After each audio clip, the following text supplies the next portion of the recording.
Everybody talks about webinars and everybody talks about how you should be doing webinars and how this webinar netted them $1 million bajillion dollars and all of this stuff. But if you don't know how to sell on a webinar, then it probably won't do you any good to host one. So today I'm going to teach you how to actually make sales on a webinar, how to use your personality and your techniques and tactics to actually make sales so that when you do those webinars, you don't hear crickets.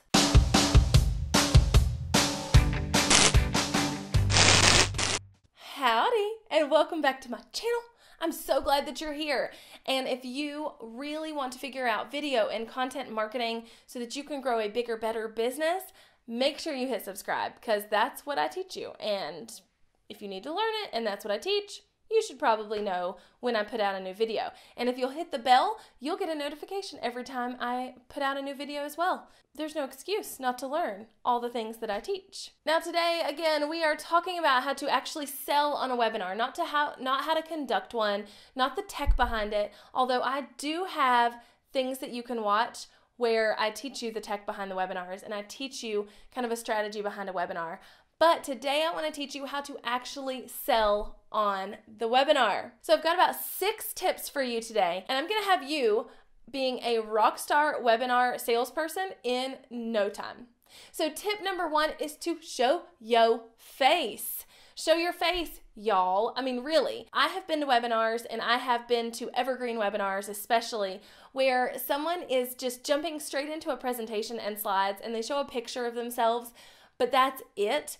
I need to see their face to trust them. I need to see their face to kind of envision what they look like as they're talking to me through the slides. And I promise that that is the norm. Most people want to see a face before they see a presentation. So make sure you're showing your face in the beginning and you're saying, hey, I'm so-and-so and I'm so glad you're here.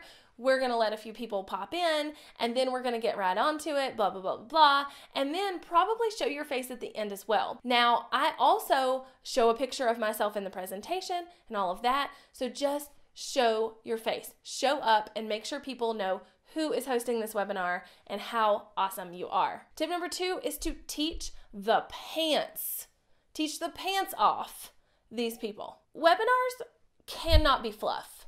They can't be fluff because people can read fluff like the back of their hand. They know, and they're going to call BS on a fluffy webinar real quick. So you need to make sure that you are teaching a lot on the webinar, that you're teaching something that they want to know about, and that you are teaching them in a way where they feel like, gosh, if she taught me all of this on a free webinar, I can only imagine what she's going to teach me in this paid product.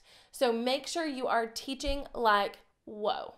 All right, and then the third tip is to make sure that what you're pitching is a no-brainer. If they signed up for one topic to watch a webinar, make sure that your pitched thing is a no-brainer for them to continue learning whatever you were talking about. For instance, it would be really weird if your webinar was about copywriting and then you sold a web design course. Like that wouldn't work well.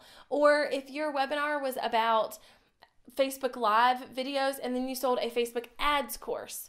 There'd have to be some kind of major bridging in the presentation to make that work. So make sure that when you're teaching what you're teaching, the thing you're teaching leads into the sale of your product so seamlessly that people are like, of course I need that. Of course I want that. There's no way I couldn't want that because I just learned all of this stuff and I need this extra thing to take it a step further. So make sure that the thing you're pitching is a no-brainer. The 4th tip I have for you is to not discount. Do not offer discounts. Now, yes, you want to offer something to entice them on the webinar, and I will talk about that in a second. However, I firmly believe that you should not be discounting on your webinars. You should not get to the end and be like, oh, here's this course. It's normally $250, and you can get it today for $149. The reason is it will condition your audience to, 1, be cheap, but 2, wait for you to create a sale or a webinar or whatever to purchase one of your courses, and you don't want that to be the case. You want them to know that they should purchase right now. Also, it instills a belief in them that your products are worth less than what you're pricing them at, which is not a good thing. So do not discount. Tip number 5, follows right in suit. What you should do though is you should give bonuses. You should give bonuses instead of discounting. Like, hey, here's this really awesome thing I want you to buy. Hey, if you buy it now, you get this other really awesome thing. So give bonuses to your audience so that they are enticed to buy right now. Now, another tip with the bonuses is that you don't want these bonuses to add extra work to their plate. You don't want to throw in another course or throw in another workbook or throw in this or throw in that if it's going to add a lot more work to their plate and it's going to distract them from the main thing you're wanting them to purchase.